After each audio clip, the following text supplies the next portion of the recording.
Hey y'all, this is David, the Georgia photographer, and today I'm down here in downtown Chattanooga. I parked over here next to the Coker Tire Museum. I know it says Honest Charlie's Garage on the wall, so it used to be Honest Charlie's Speed Shop. Still may be, I don't know.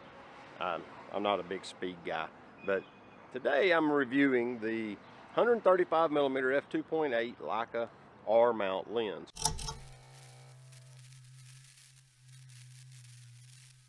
I would have to look up the serial number to tell you exactly when this one was made, but suffice it to say it was at least the early 70s. The R mount lenses are a phenomenon in the Leica world. For some reason, they get no love from the Leica community.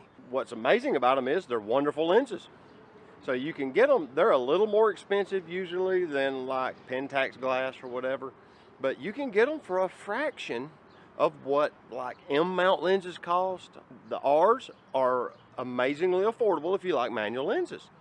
Now, like I said, they're not cheap in the technical term of the word, but they're reasonable. They are really reasonable. I don't remember what exactly I paid for this 135, but it wasn't a lot of money. You can find them on eBay pretty regular. The film community has figured this out, and they use them regularly, and a lot of them will convert them to the gear drive focus and declick the aperture and gear drive that so that you can do focus pulls, and you run the little deal for focus pulls. Today I'm going to shoot it, and I'm just going to do some kind of street photography. It's kind of hard to do genuine street with a 135, but I'm going to do my best, and we're just going to take some pictures with it, take some up close, take some at distance, and talk about the lens a little as well, give you an idea about it. But let's do this. There's not a lot going on down here at the Coker Museum. There's a couple people inside doing work on their cars and stuff, but there's no people on the street. I figured there'd be some people out here like jogging or something, but nothing. So I'm making my way over to Market. There's a lot more people and activity over on Market anyway. I've got a few photos. It's a little bit interesting, but it's just more of showing what the lens can do than it is actual interesting photos. And I've kind of sort of documented the building a little from the outside, a little. It's got like 8 aperture blades. Its aperture range is from f2.8 to f22.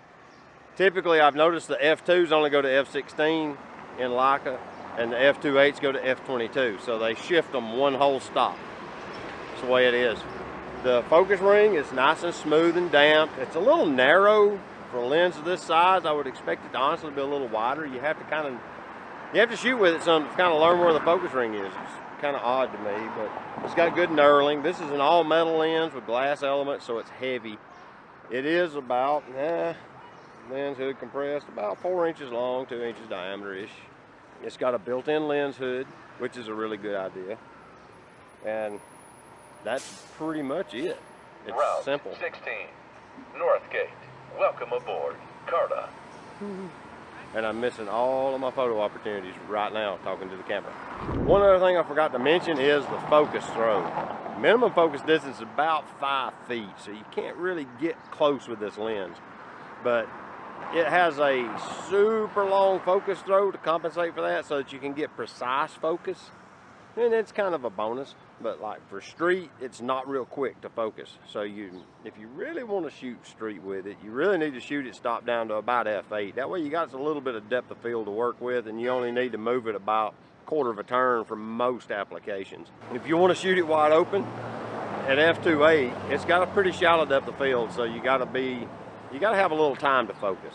That's the only real drawback to a manual focus lens over an autofocus lens to me, is the time. Well, what I've done is I've posted up here at Warehouse Road in the island in the entrance. It's a big concrete affair, as you can see. It's got 14-inch curbs. I'm pretty sure no one's going to run over me here. What I've got is I've got the sidewalk right here. It's about 40 feet out, 30 feet out in front of me to the street side. And I've pre-focused on the street, and I stopped down the aperture to f2.8 to try and push the background out some.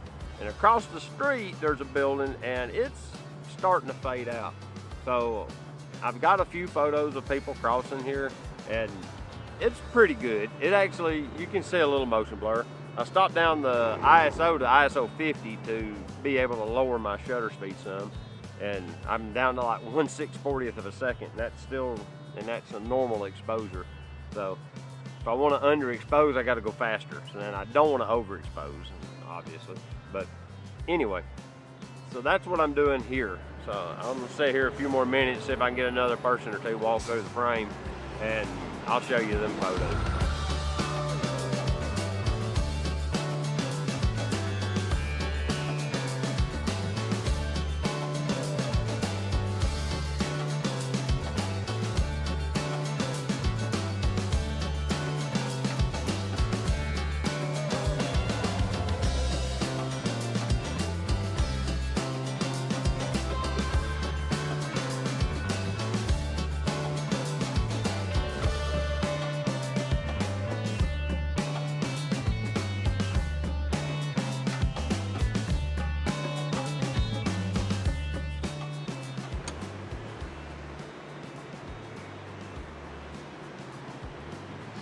I don't know if you can hear that or not.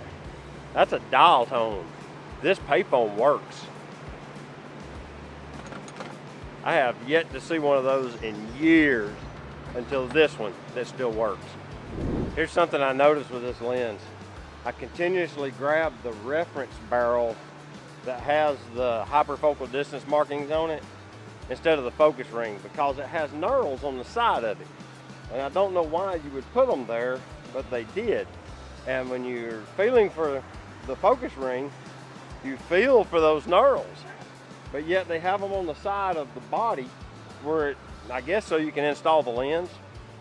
It's just bizarre that they're there because I keep grabbing that instead of the focus ring, which is like 3/4 of an inch in front of it.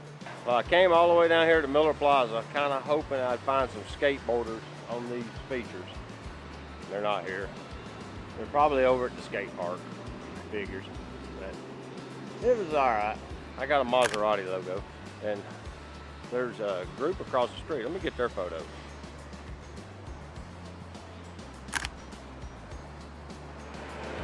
I've noticed in a city the size of Chattanooga that a 135 does help a little though, because I can kind of shoot across the street with it. I get a lot of opportunities on the other side of the street that with the 50 mil are basically just too far away. And I can shoot them and crop it, but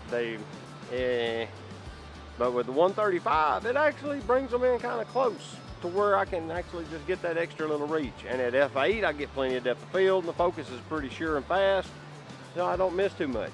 I'm shooting at f2.8 right now, and it's a little tougher. I'm having to like use focus magnification and focus peaking and zoom in, make sure I'm dialed in nice and crisp, and then take the frame. But with f8, I just look across the street, maybe creep the focus back and forth a little, and then just take the photo. It just works.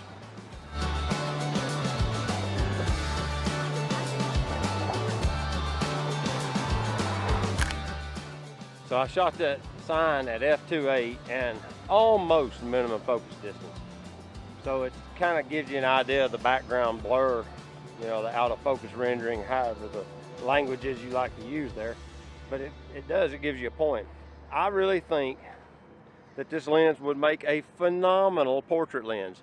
In a studio environment, absolutely top tier, especially shooting with strobes. This lens would produce stunning photos, absolutely stunning photos. How would Thomas Heaton say it? Absolutely stunning. But it's, yeah, seriously, it would be incredible images. Have you ever wondered how a like huge hotel complex or any large building with a bunch of floors keeps like the elevators working in a temporary power outage so that all the customers or whatever don't have to use the staircase? That's how. This is an enormous, looks like it's a 230 kilowatt diesel generator. The fuel tank's probably buried. I bet you access it through them floor plates over there to put fuel in it. But yeah, this giant diesel generator is what they use to power that sort of stuff and emergency equipment and what have you through the building. That's the kind of stuff that no one really notices, but it's crucial infrastructure that people need. Well, it's the next day, and I forgot to film the outro in Chattanooga. So here I am filming it at home.